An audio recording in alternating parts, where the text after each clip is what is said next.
illustrated handwriting, have you ever looked into illustrated handwriting? The first thing that comes to mind are certainly the hand lettering books that you see when people make Christmas cards or invitation cards for weddings or similar. During my studies, however, I also came across another form of illustrated handwriting. It was much more about drawing lettering as an artistic expression. I always love looking at comics and graphic novels from my collection. Artists often find a very nice way to introduce their own characteristics and artistic style into illustrations using their own typeface. For example, I think of the typeface of the German illustrator Anke Feuchtenberger. She often uses very curved block letters in her bumpy and strict, boxy commentary bars within her comics. The letter E in her alphabet, for example, has 4 bars instead of just 3. I also think of the Canadian artist Michael Deforge when I think about illustrated handwriting. In many of his comics, I have been able to find a wide variety of fonts. Time and again, he tries to illustrate handwriting that suits the mood of his story. Sometimes they are loud and inappropriate, but at other times they are loving and soft. Hello, my name is Martin, an illustrator from Cologne. I'm very happy that you're with me.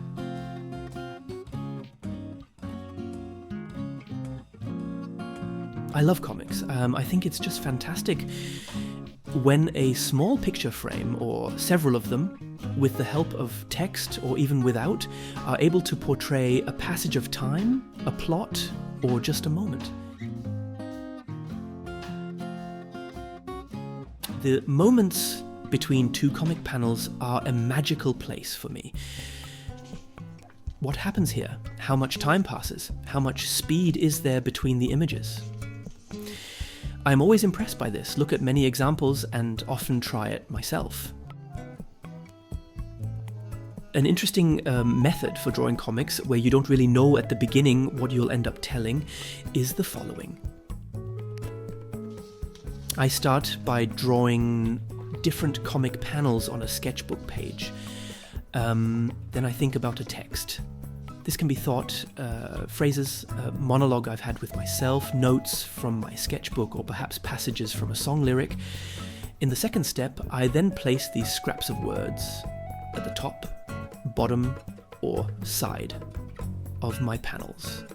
So I write a bit of text for each comic panel and then draw a line to separate the text within the panel from the image area.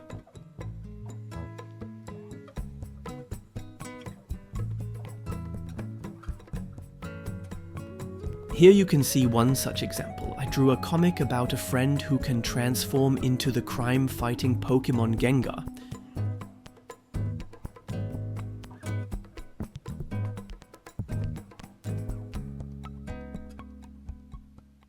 In the third and final step, the pictures follow. I usually draw associatively to the pieces of text that the comic panel has already given me.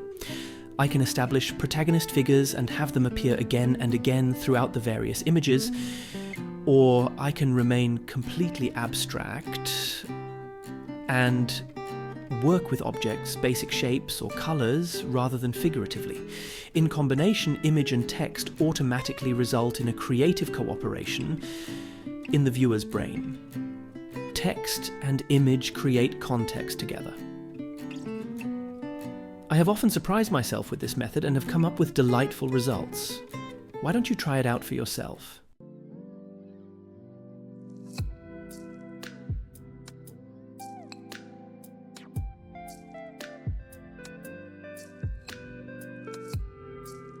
Thank you very much for watching. I hope everything you set out to do today goes brilliantly well. I appreciate a thumbs up, a subscription, and a comment. It helps me a lot in terms of engagement. See you next week.